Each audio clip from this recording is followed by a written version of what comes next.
You are listening to the Art of Procurement, episode 136, and the Art of Procurement is underwritten by PalmBridge, the strategic procurement on-demand business that I co-founded earlier this year.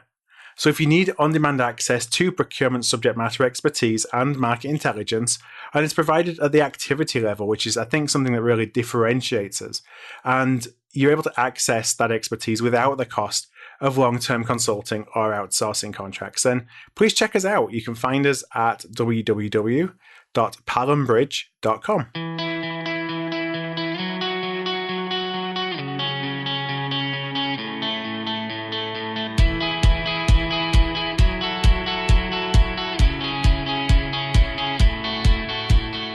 Welcome to the Art of Procurement podcast with your host, Philip Eidson. Here, thought leaders share the trends, strategies, and tactics that you can use to elevate the role of procurement and your career. Hi there, and welcome to this week's Art of Procurement. So, all going well, this week we'll see the 100,000th listen to the show since I started on this journey 18 months ago, which honestly is beyond my wildest dreams when I set up to record that very first episode. So thank you for helping to make that happen, and hopefully this is just the start. And in today's show, I connected with Sime Curkovic. Sime is the professor of supply chain management at Western Michigan University. And as you'll hear in the show, the supply chain management program at Western Michigan is really highly regarded. So it was an honor for Sime to be able to join me today. And I invited Sime onto the show to talk about a new Indirect Procurement Standard that Western Michigan has developed in conjunction with COPC and a number of procurement executives, with, I know, Microsoft being heavily involved in its development. And when I heard of an Indirect Procurement Standard, it was just something that piqued my interest. And so I reached out to Sime to ask him to explain why do we need this, what that development process looks like, and then to give some examples of the final output. So with that said, I hope you enjoy the show.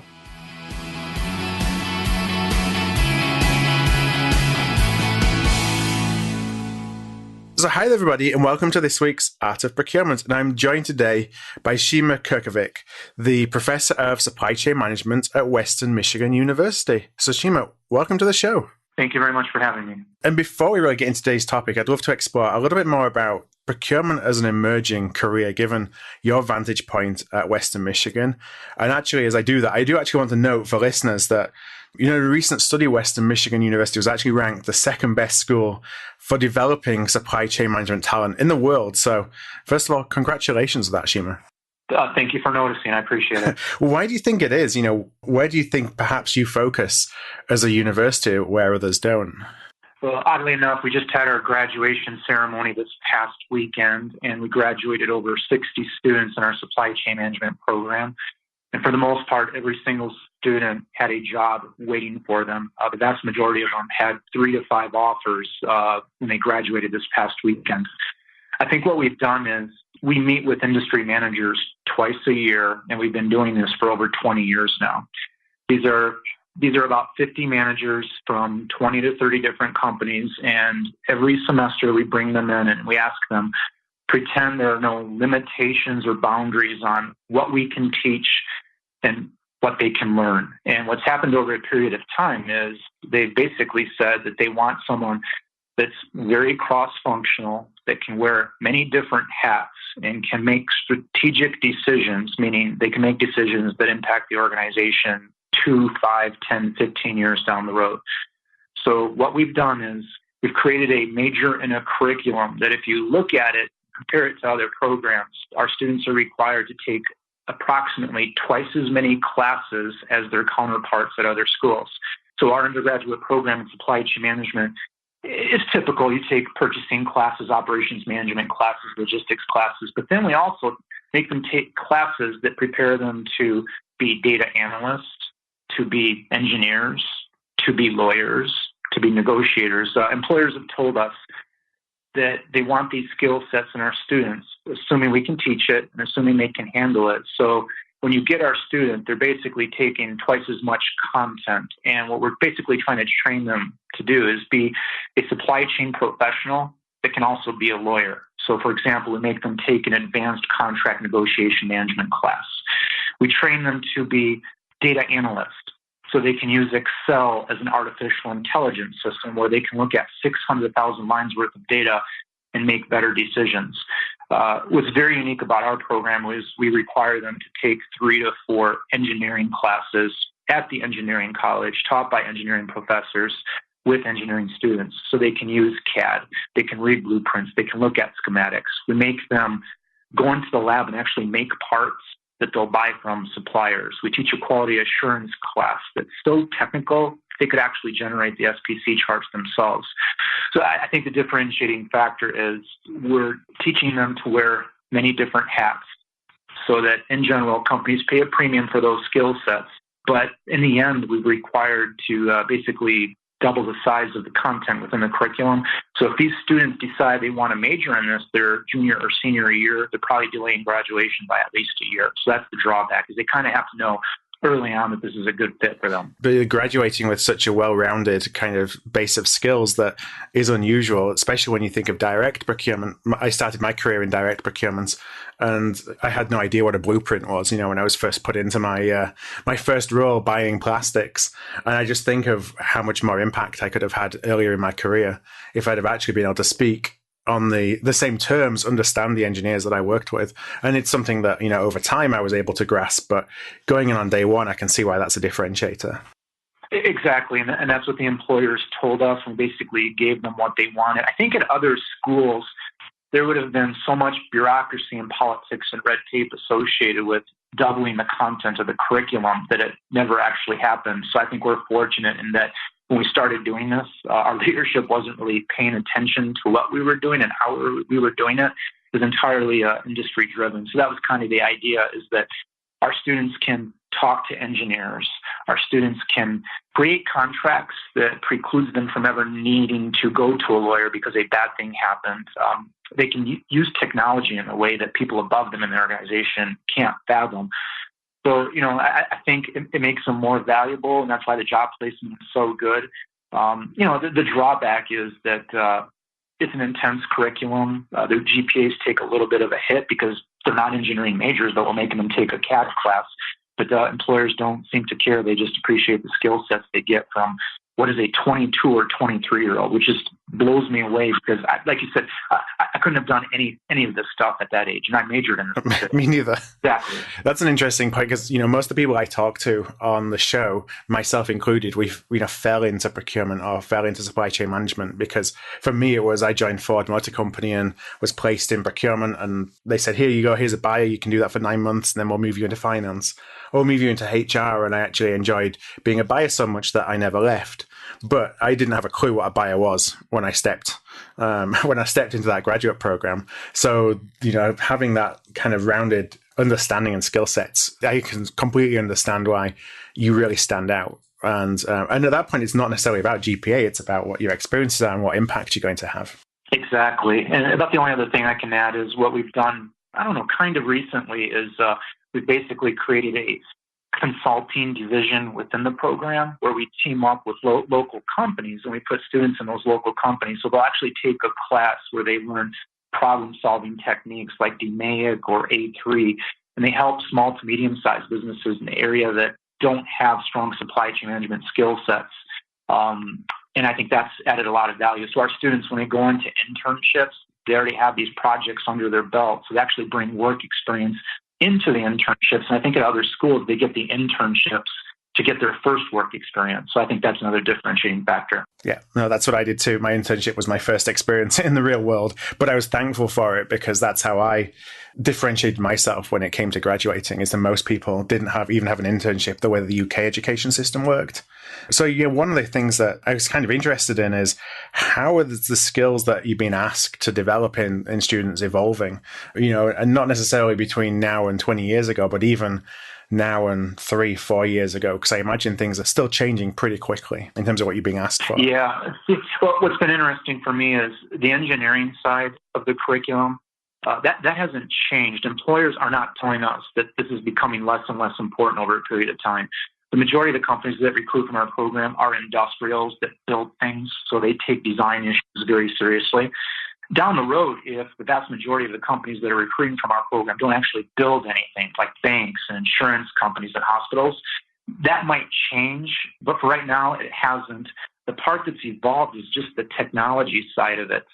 Our students right now, over half of them are actually double majoring or minoring in business analytics, basically learning data analytics, big data, ERP, SAP, data mining, database management. So the technology side of this has just exploded to the point where our students are actually double majoring or picking up a minor because employers are paying a premium for those skill sets. So definitely the technology side. The other stuff that I'm seeing is employers are taking problem solving as a skill set and trait way more seriously. They want to know that students come into the job being able to look at everything as a process and being able to figure out how to do it better, faster, and cheaper. And you can teach that. There are techniques out there that show you how to do that. The other thing that I picked up on is leadership. I think employers are tired of hiring people that people don't gravitate towards. They're self-serving, that have a hidden agenda. So we're building in some leadership courses. So we've teamed up with our military science folks on the ROT side because apparently they're really good at leadership training. And we built that into the curriculum as well. So I think over a period of time in particular, the technology stuff, leadership and problem solving has evolved because 20, 25 years ago, I wouldn't say that was a major component of what we were teaching our students.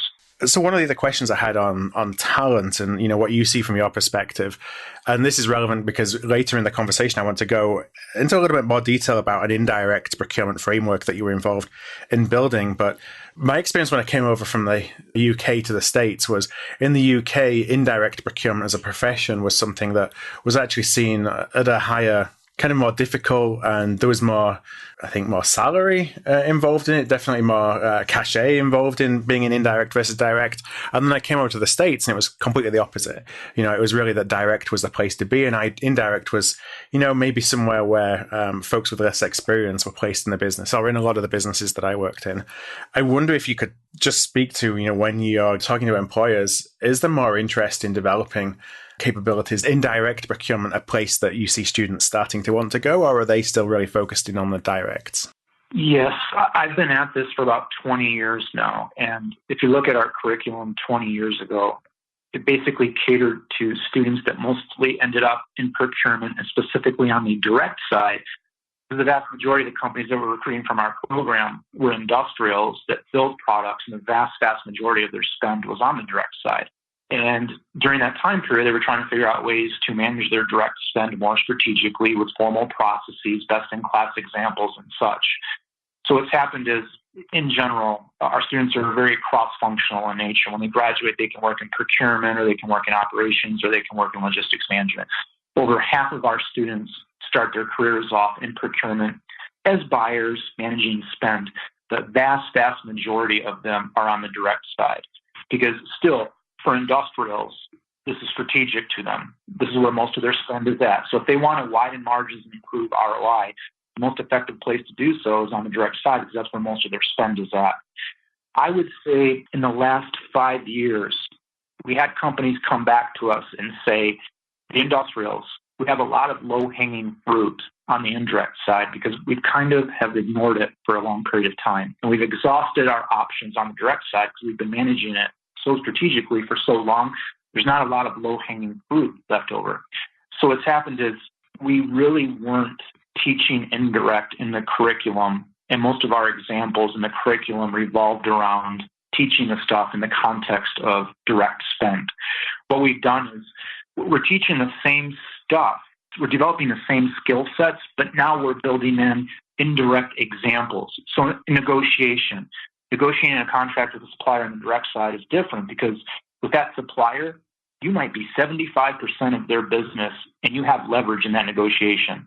On the indirect side, you might be managing over 3,000 suppliers, and each transaction is a small dollar amount, and the supplier might be able to take it or leave it in terms of doing business with you. You're a small component and that negotiation process is different. So I think what we've done is we've said, more and more of our students are going into the same companies, but they're taking on job responsibilities on the indirect side. So we've got to make sure we still teach the same skill sets because negotiation, legal issues, data analytics, strategic sourcing, all that stuff is still important on the indirect side, but we have to teach the material in the context that they'll understand if they go there. When we weren't doing that for a long period of time because none of these companies were hiring our students to manage, for example, MRO spend. So now if you look at our curriculum, we show them both worlds, and they're very similar in terms of skill sets required. But when you get into the details, you're not comparing apples to apples. So I would say still the vast majority of our students are on the direct side, and they gravitate towards that because they realize that this is strategically more important to these industrials than the indirect side. What I've noticed is a lot of my students are visionaries, and they see that if they go on the indirect side, there's a lot of low-hanging fruit there that could make the resumes look very, very good in the first 3 to 5 years of their career. So if I have a student on the direct side, how much are they going to be able to do given that the companies that they're working for have been strategically managing that spend for decades? So I have more and more students going to the indirect side, and now we actually have some companies that don't actually make anything where all their spend is indirect, hiring our students. And, my students are saying, that sounds very appealing early on in my career because I think I can have a huge impact at a bank or insurance company or hospital because they haven't been managing their spend strategically at all. So they just see it as an amazing opportunity. The drawback there is long-term. Chances are they're not going to be a vice president or a CEO at a bank with a procurement background, but they could be at an industrial. So I think it started to happen, but I would still say, over 80% of our students end up on the direct side, but some of our students see the opportunities on the indirect side and they're gravitating towards those types of jobs. Yeah, it's interesting from my perspective, when I was looking at my career. So I said before I started in the direct side, and I probably did 3 or 4 years on the direct, moved to the indirect. But the reason I moved to indirect was because I saw that it was perhaps a broader skill set and it was more about influence.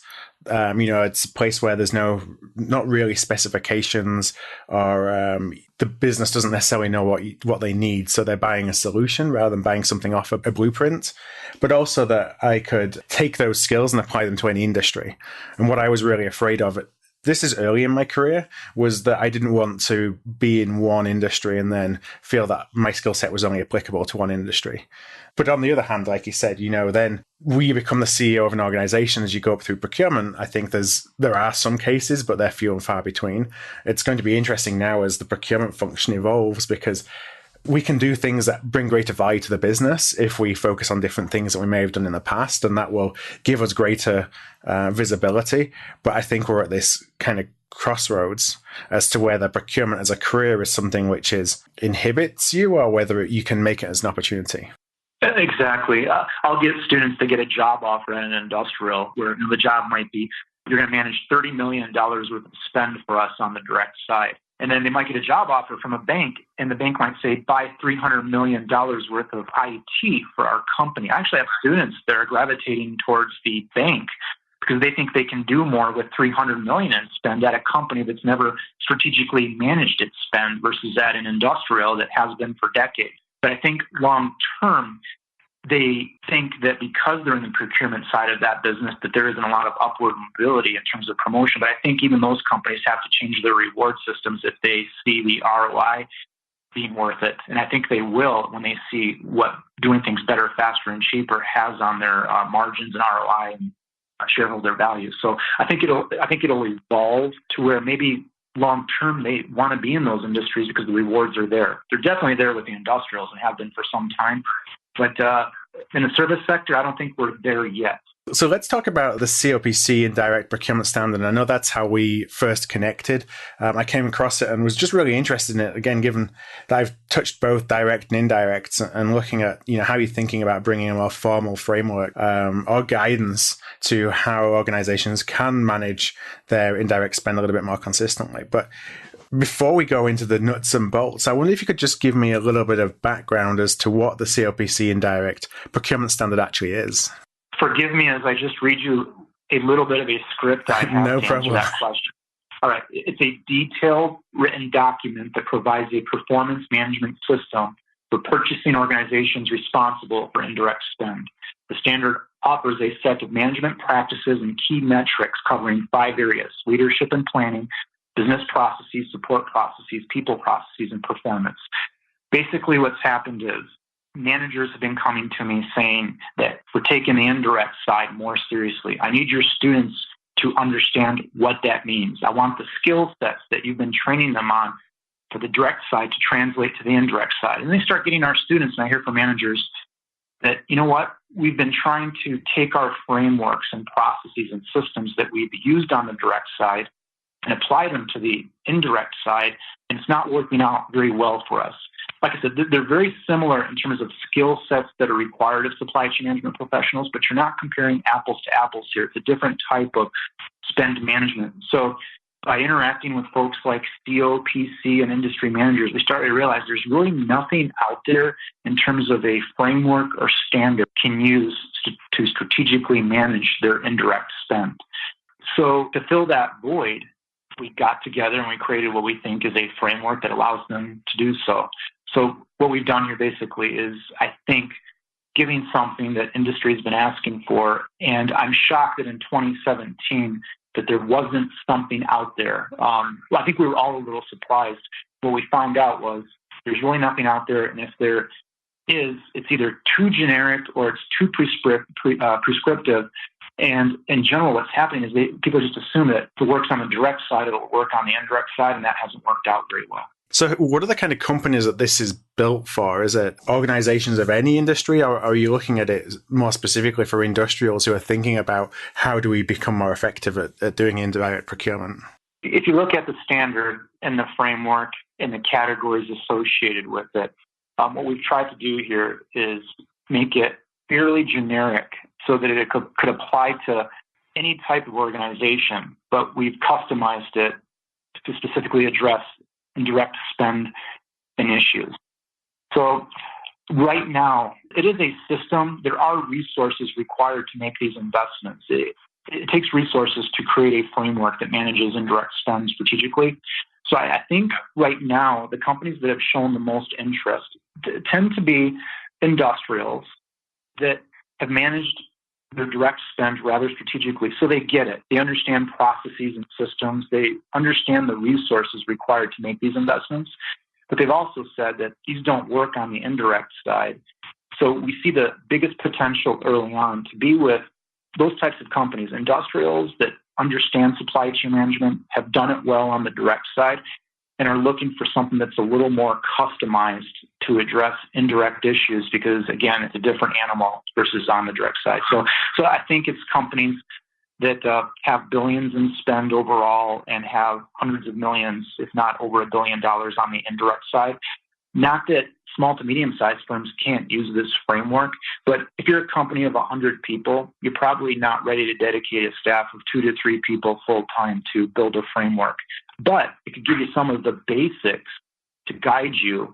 Nothing says you have to implement a formal system. So I think it caters to the larger ones, but it was meant for companies that build product, companies that don't build anything, where all their spend is indirect. Me personally, I look at the long-term potential for this.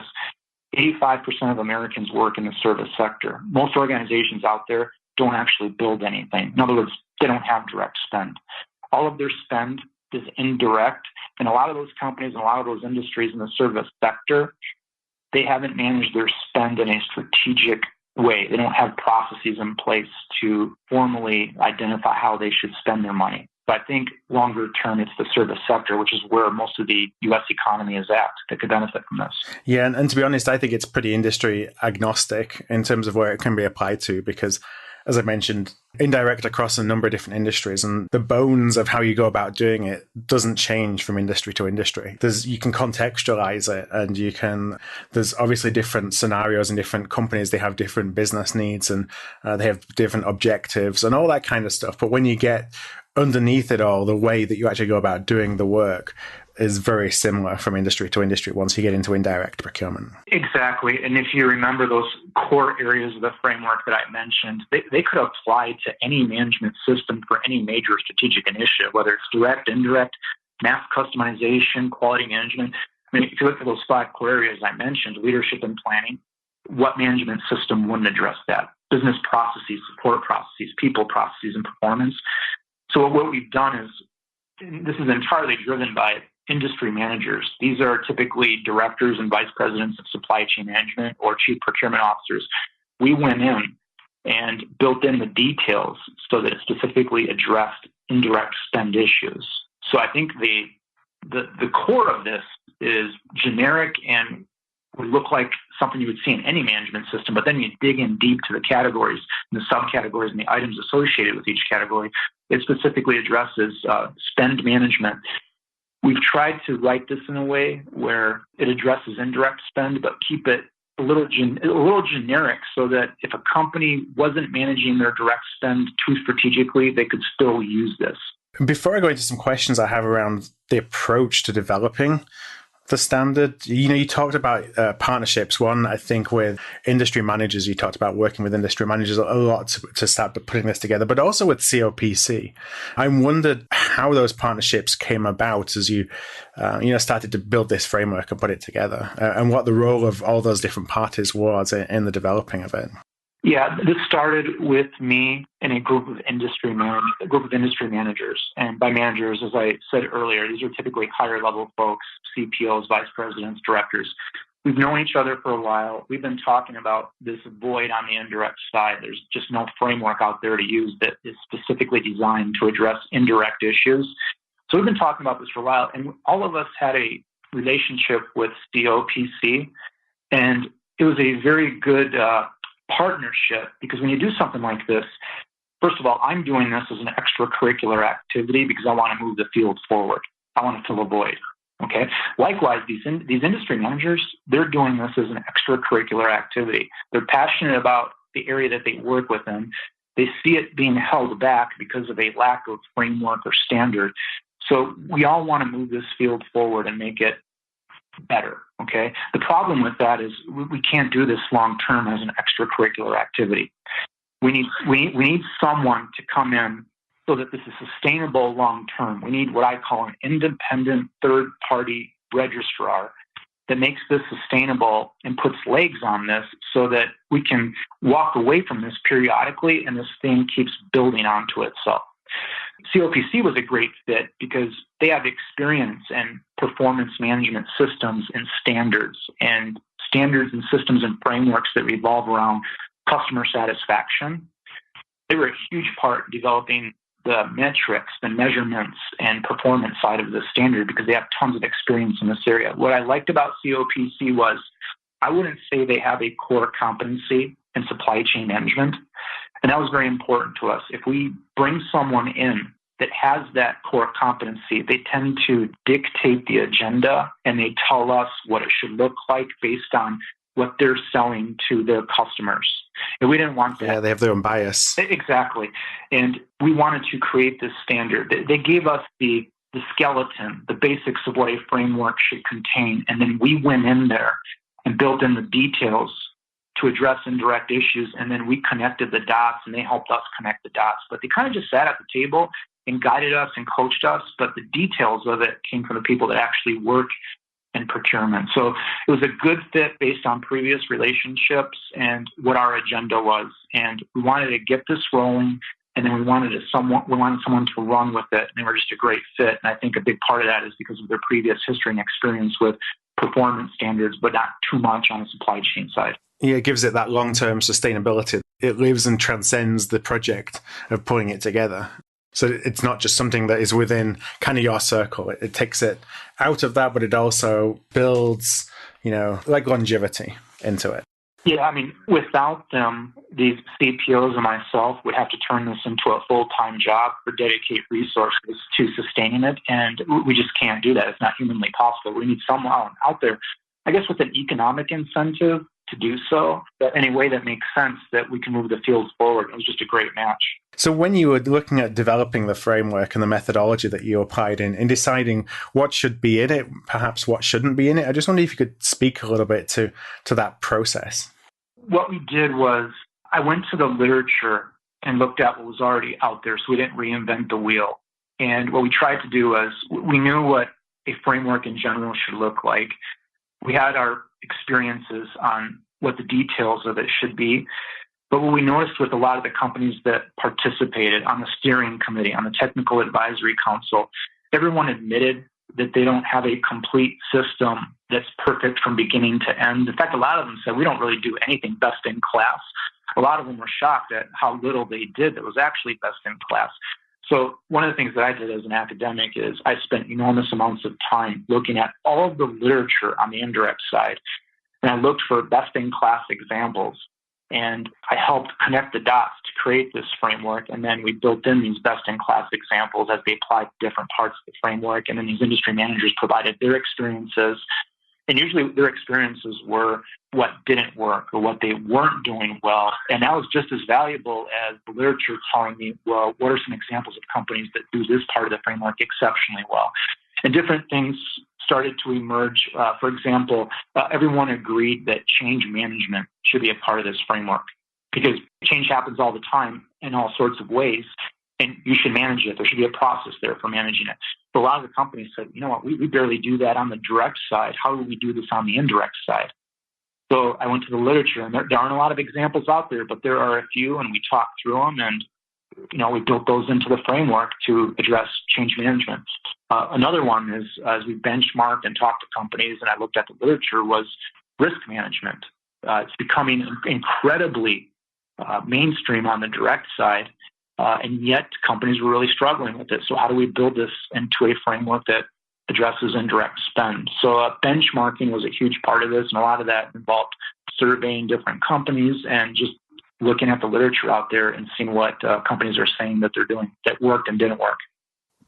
And so it was from kind of the real world examples of companies saying, yes, this did work for me, and looking at that, I guess, holistically across a number of different organizations that you could see as somebody who was independent, consistencies within approaches that did work and didn't work. Yeah, this steering committee that meets twice a year, I could see this framework evolving and developing. We're constantly building on it because, again, there isn't a ton of literature, a ton of examples and experiences out there that tell us what best-in-class examples are because it's such a new, evolving field.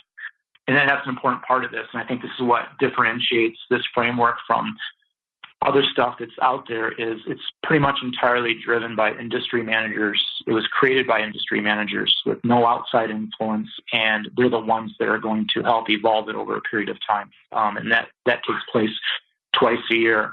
And then we also have a technical advisory council that we go to on a weekly basis with some of the details of what they do on a daily basis. We ask them, do you do this? If you don't, why don't you? Or if you do, does it work for you? So these are lower level folks that would typically report to a director or a vice president. And a lot of the people that are on the steering committee have actually assigned people below them in the organization to participate in the technical advisory council, where the details of the standard are developed from. You mentioned change management, and that jumped out at me right away because it's something, essentially it's our job as a procurement professional, as a supply chain professional, is we're selling change internally. And yet there isn't really much that is out there in terms of how do you do it. It's one of those skills it's learned as opposed to taught, I think, in today's environment. I'm interested. You don't need to go down into a ton of detail because, I don't have the standard in front of me. I'm not sure if you do, but what are some of the things in terms of change that you kind of guide or that you put in that framework that people should be thinking about as to how they are successful in change management when they go through indirect procurement projects? No, and that's actually a great example because change management is the buzzword. It's all the rage right now. Companies are not doing things better, faster, and cheaper because they don't have processes in place to manage change. So this is a tough one because as I looked at the literature out there, there wasn't a lot out there because it's such a new deal. And we met with these managers and some of them shared some of their experiences. And collectively, we did a very good job of identifying, okay, what is change management? One of the things that we figured out was there are different types of change. So in our benchmarking efforts and through this steering committee, as an example, change management is a part of this framework, and the types of changes include, these are some examples, policy and procedure changes, system changes, which are changes to existing systems or introduction of new systems, strategic changes, which would be changes to the mission or strategic objectives of the indirect procurement organization, structural changes, which would be changes to the indirect procurement organization's design and reporting relationships, cultural changes, which would be changes to the IP organization's values, norms, or codes of behavioral conduct, changes to requirements, changes to contracts. So, there's a laundry list right there of the different types of changes that happen in a procurement organization that you probably want a process for to manage. And then from there, we have key requirements and tasks associated with that process. So, for example, put a plan in place to ensure the impact of any change is identified and the impact mitigated through training and communication. Identifying and meeting critical success factors associated with a change to ensure a smooth transition. So we've identified the different types of change that an IP organization likely would want to manage, and then we've identified a process for doing so. And you're not going to find a standard out there that does that in general, especially on the indirect side. So that's one example. You mentioned processes, that are obviously the backbone of any framework. I'm not sure it's a concern, but, I talked to a lot of folks. I have actually been doing some roundtables the last week or so with a bunch of CPOs across the country. And, one of the things that seems to come up in a lot of the roundtables that I've been facilitating is the fact that we probably need, as a procurement organization or a procurement function, to move away from process, or not let process dictate, what we actually go and do. It's there to help guide rather than, we have to follow it to the letter of the law. I wonder if that's something that one, what your perspective is on that, if that's something that you do agree with, and two is, how can we make sure that process is there to guide us, but it doesn't necessarily, end up being mired in red tape, and so we're actually slower than what our stakeholders need, and they decide to bypass us altogether. Yeah, that should always be a concern anytime you try to do something like this. Anytime you try to create a management system, that should always be a concern. I will say what we've noticed on the indirect side is that it's a field that is suffering from a lack of processes.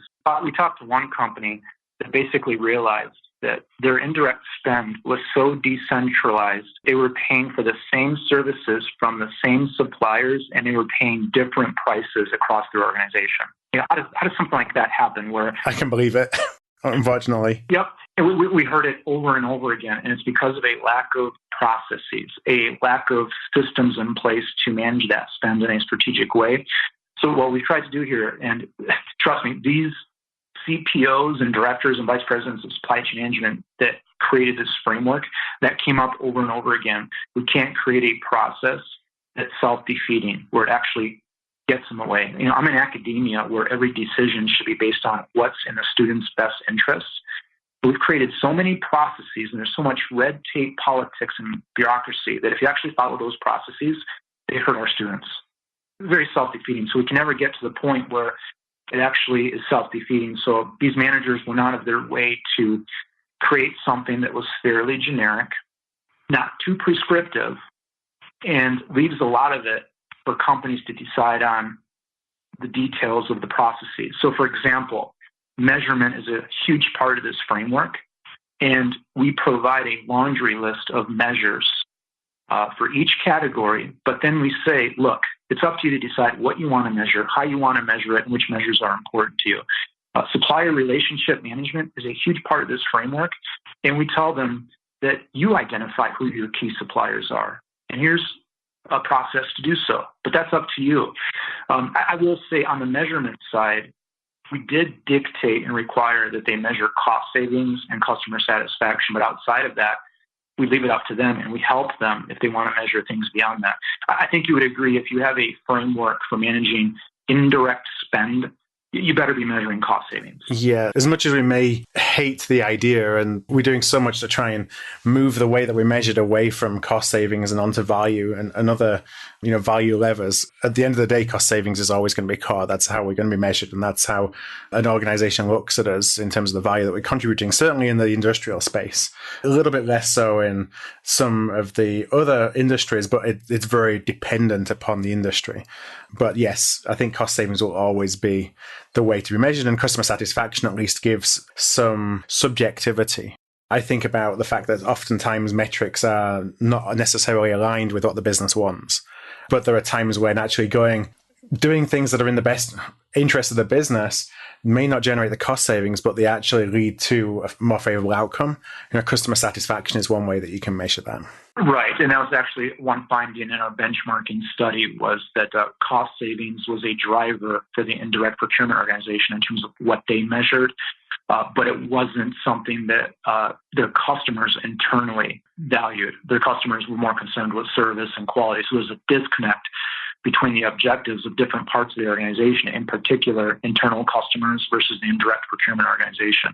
And I really struggled with dictating anything, because I just hate to do that, because I know when you do that, it turns into a process that becomes self-defeating, kind of like you alluded to. I kind of at first didn't even want to dictate that they have to measure customer satisfaction or cost savings, but then I thought about this.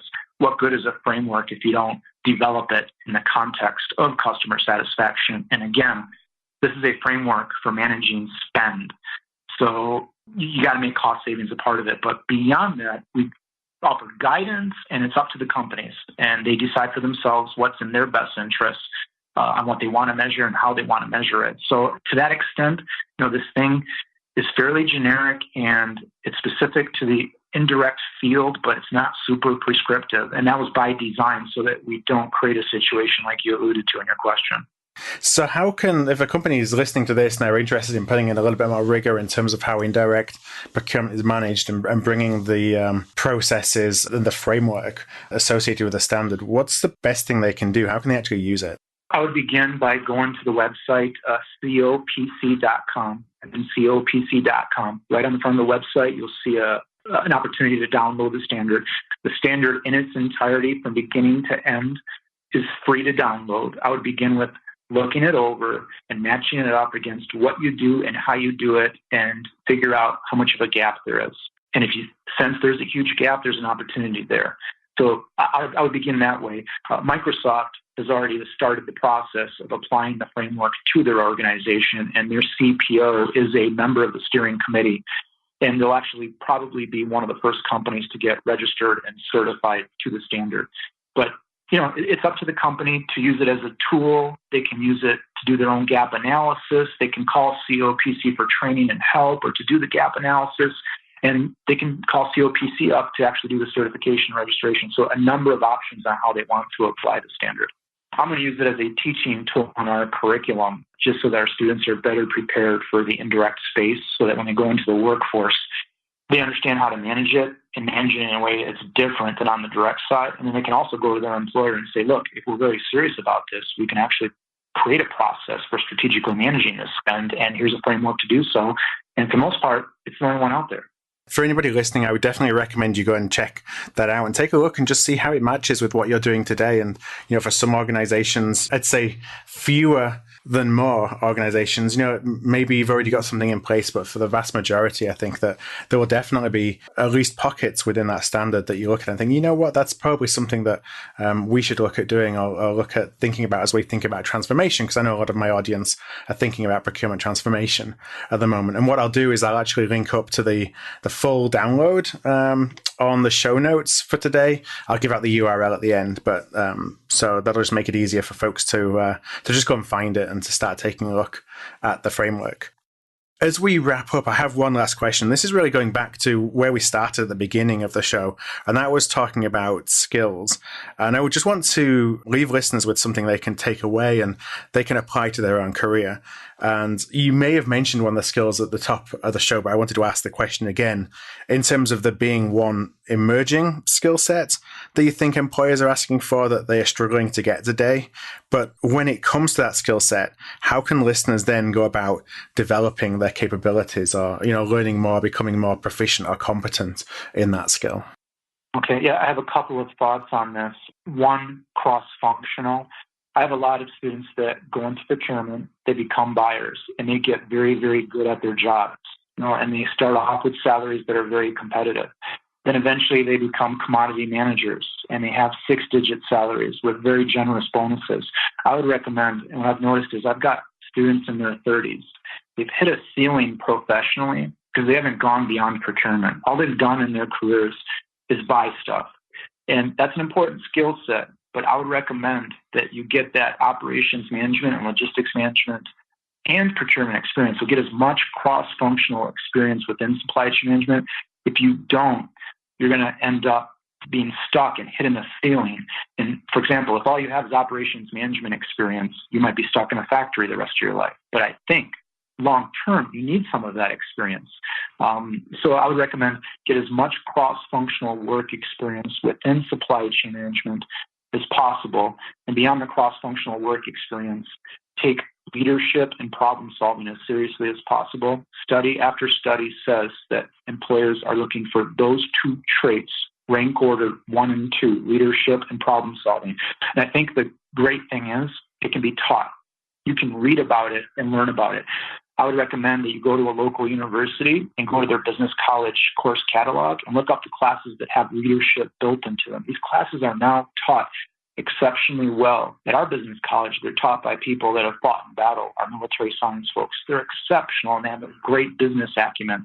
The University of Michigan requires that every single engineering undergrad take an entire semester on leadership in the business college, because guess what? They want their graduates to be managing engineers 5-10 years down the road. Then the other one would be problem solving, the ability to look at every process creatively as a problem solving opportunity that can be done better, faster, and cheaper. And that can be taught. These aren't things that you're born with. They just require an investment of your time. I think if they do those things, cross-functional leadership and problem solving, they're going to prosper and flourish in a field that is endless with opportunity. But you have to be careful because you can hit a ceiling and you can limit how successful you are if you become, too siloed in your skill sets. So that's some fantastic advice. Thank you so much, Sime. I guess a follow-on that I was just thinking as you're talking about that, and it could be the cross-functional piece, but is that the biggest delimiting, like career delimiting path that you see former students or just professionals in the field doing, is they don't open up their eyes and they do focus on one thing to the extent of others? Or are the other things that you see that you think, I just wish that, people would do things a little bit differently and that it would be good for their career if they do that? Yeah, well, I think industry has taken upon itself to make sure that the people that they hire don't become too siloed in their skill sets. For example, the vast majority of my students, when they get a job offer and start working for a company, they're immediately put into a rotational job assignment where for a 2 to 3 year time period, they move around to different parts of the company with an emphasis on cross-functional work experience within supply chain management. So a lot of the companies will say, work here 6 months, work here 6 months, and do that for a 2 to 3 year time period so that you broaden your horizons, you figure out what's a good match for you, and most importantly, down the road, you become a well-rounded, well-balanced supply chain management professional. I said not a majority of the companies, but the Fortune 500 types are recognizing that they have a bunch of people in their 30s, 40s, and 50s that can only do one specific thing very well. And that's limiting them in terms of their success. So in response to that, they're creating these rotational programs. The small to medium-sized firms, because of the nature of their size, they hire people and expect them to be cross-functional. So it's almost like the rotational job assignments are built into their full-time job straight out of school.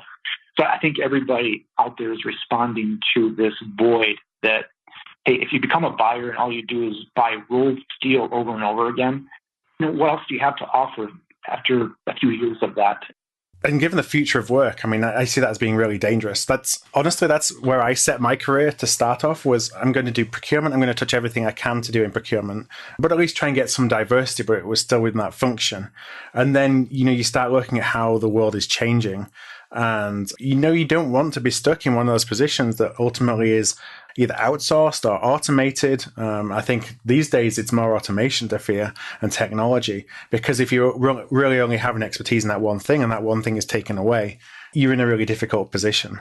So it's trying to broaden it so that you have as many opportunities to go and do different things and go in different directions, I think, as your career evolves, but also as technology changes what companies value. Good point. In fact, I have a Fortune 10 company that hired my students and did not have a rotational program in place. And they hired the vast majority of my students basically to buy material for them. And they would buy the same thing over and over again for a long period of time. They didn't diversify their resume, and their skill sets were very siloed in nature, and they were very unidimensional. Now technology can do that job for that person. So there are a group of 30-somethings at this Fortune 10 company that don't know how to do anything that's value added to the company. And yeah, obviously it's that employee's responsibility. But at the same time, the company set that former student up for failure by putting them in a job and having them do the same thing over and over again for the last 5 to 10 years that now technology can do better, faster, and cheaper. Well, Sime, I know we're running out of time here, so what I will do, just one thing, is to share the URL for the show notes. That's where I said that listeners can go and download the Indirect Procurement Standard. That's at artofprocurement.com/indirect standard. That's artofprocurement.com/indirect standard. Sime, thank you so much for your time, for your insights. I know that there's a lot more we could have talked about. Yeah, I just really appreciate the time that you spent with me today. Thank you very much, Philip. I appreciate it, and reach out anytime if you think I can help move the field forward. Great. Thank you very much. Okay, bye-bye. Bye. Thank you for listening to another episode of The Art of Procurement. To find an archive of all past episodes, you can go to artofprocurement.com/episodes. And to ensure you never miss another show, go to artofprocurement.com/subscribe.